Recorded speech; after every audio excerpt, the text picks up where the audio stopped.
فتلقا آدم، فتلقا پھر سیکھ لیے، آدم علیہ السلام نے، من رب بھی اپنے رب سے، کلمات کچھ کلمات، فتاب علیہ تو توبہ قبول کی اللہ رب العزت نے، علیہ ان کی، انہ ہوا التواب الرحیم، اور بے شک اللہ تعالی بہت زیادہ توبہ قبول کرنے والا اور بڑا مہربان اور رحیم ہے۔ ان کلمات کا ذکر خود قرآن کریم میں ایک دوسری جگہ پہ ارشاد ہوتا ہے۔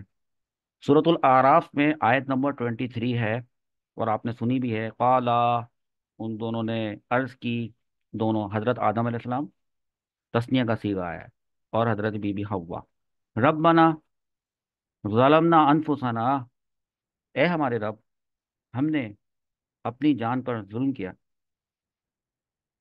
وَإِلَّمْ تَغْفِرْ لَنَا، اور اگر تو نے ہمیں معاف نہ کیا، وَتَرْحَمْنَا، اور تو نے ہم پر رحم نہ فرمایا، لَنَكُونَنَّ مِنَ الْخَاسِرِينَ، تو ہم ضرور نقصان اٹھانے والوں میں سے ہو جائیں گے۔ حضرت سفیان ثوری نے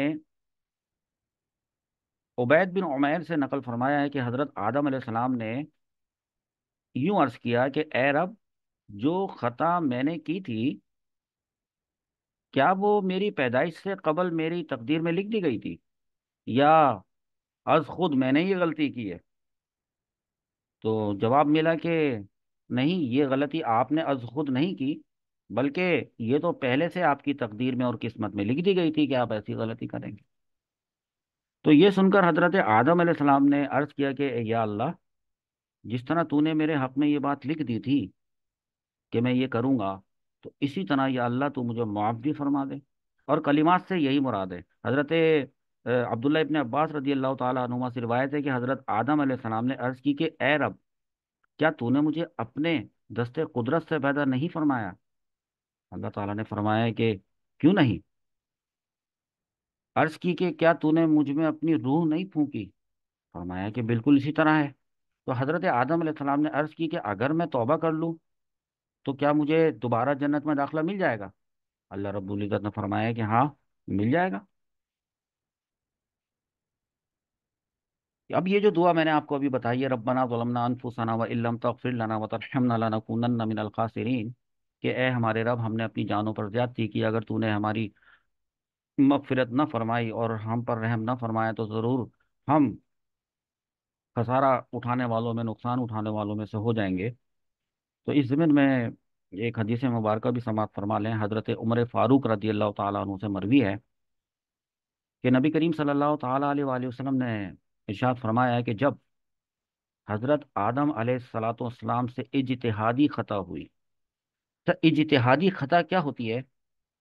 کہ جب کوئی شخص اپنے علم سے غور و فکر کرتا ہے کسی چیز میں، یعنی وہ غور و فکر کیوں کرتا ہے؟ وہ اس لیے غور و فکر کرتا ہے کہ وہ گناہ سے بچنا چاہتا ہے، ٹھیک ہے، اور وہ حق کی طرف چلنا چاہتا ہے، اور اس میں بعض مرتبہ اس سے غلطی ہوتی ہے، تو وہ حق کے بجائے ناحق کی طرف ہو جاتا ہے۔ اس کو اجتہادی خطا کہتے ہیں۔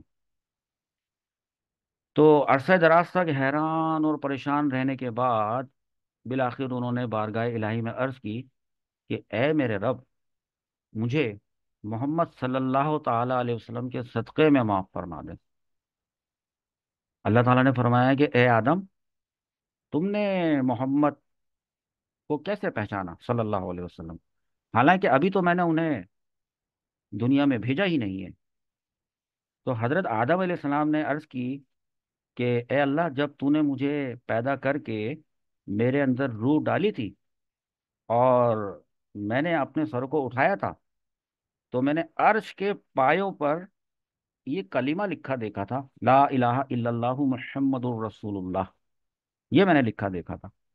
تو پھر میں جان گیا تھا کہ تو نے اپنے نام کے ساتھ اس کا نام ملایا ہے جو تجھے تمام مخلوق میں سب سے زیادہ محبوب ہے، جبھی تو نے اس کا نام اپنے نام کے ساتھ ملایا ہے۔